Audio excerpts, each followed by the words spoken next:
Hi කොහොමද? හැමෝම සතුටින් පරිස්සමින් නැති කියලා මම හිතනවා. ඉතින් අපි ගියා හිරිකැටිය බ්ලූ බීච් එකට. මෙතන දැක්කම ඔයාලට මොකද්ද මතක් වුනේ? මෙතන පොඩ්ඩක් විශේෂයි. සරණවාහිනිය විකාශනය වුණු CU ටෙලිඩ්‍රාමා එක ටෙලිකාස්ට් උනේත් මෙන්න මෙතන. ඒ නිසා ඔයාලට නිකන් දැක්කහම නිකන් හුරු ගතියක් පේන්නත් පුළුවන්. ඉතින් මෙන්න මේ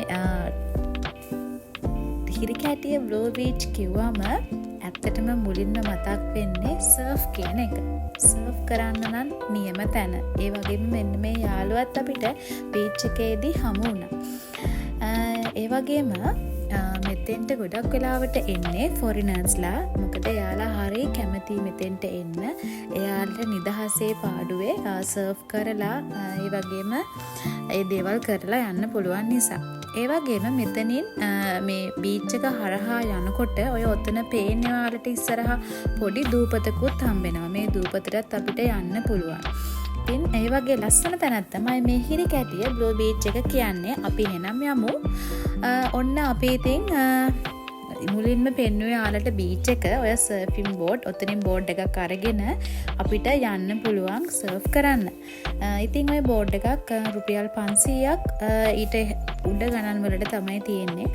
ඉතින් අපිට ඔය බෝඩ් එකක් අරගෙන ගිහිල්ලා සර්ෆ් කරන්න තමයි තියෙන්නේ.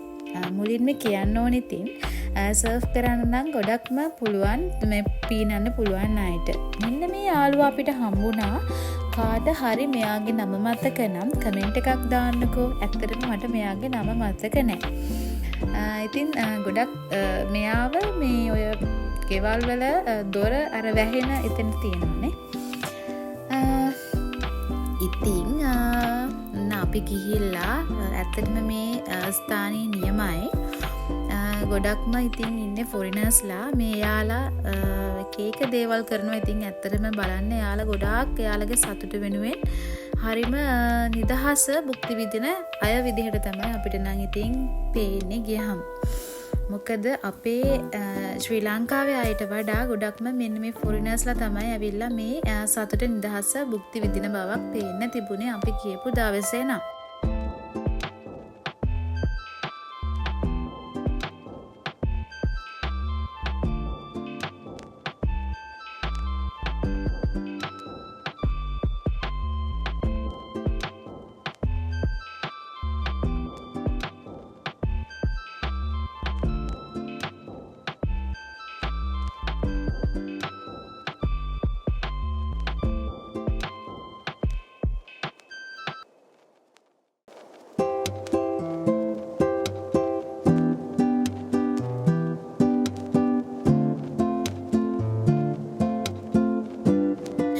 මට ඔයාලට කියන්න බැරි වුණා මේ හිරිකැටිය බීච් තියෙන්නේ දකුණු පළාතේ මාතර දික්වැල්ල කියන ඒ ප්‍රදේශයේ තමයි මේ බීච් එක තියෙන්නේ.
ඒ වගේම ඔන්න ඔතනින් අපිට අවශ්‍ය කරන සොෆ්ට් ඩ්‍රින්ක්ස් වගේ දේවල් ඕනි නම් අරගන්නත් පුළුවන්.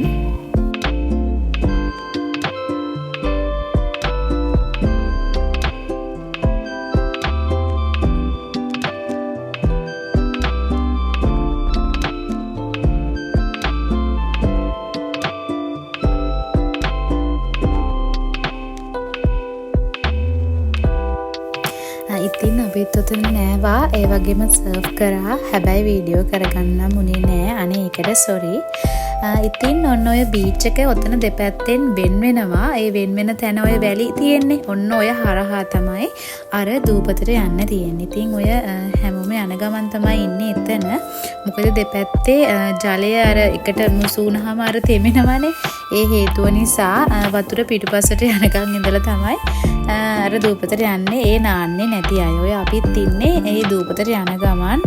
ඇත්තට මේ දූපතත් හරි ෂෝක්, හරි ලස්සන තැනක්. ඔයාලත් ගිහිල්ලා බලන්න. ඒ සුන්දරත්වය විඳ ගන්න.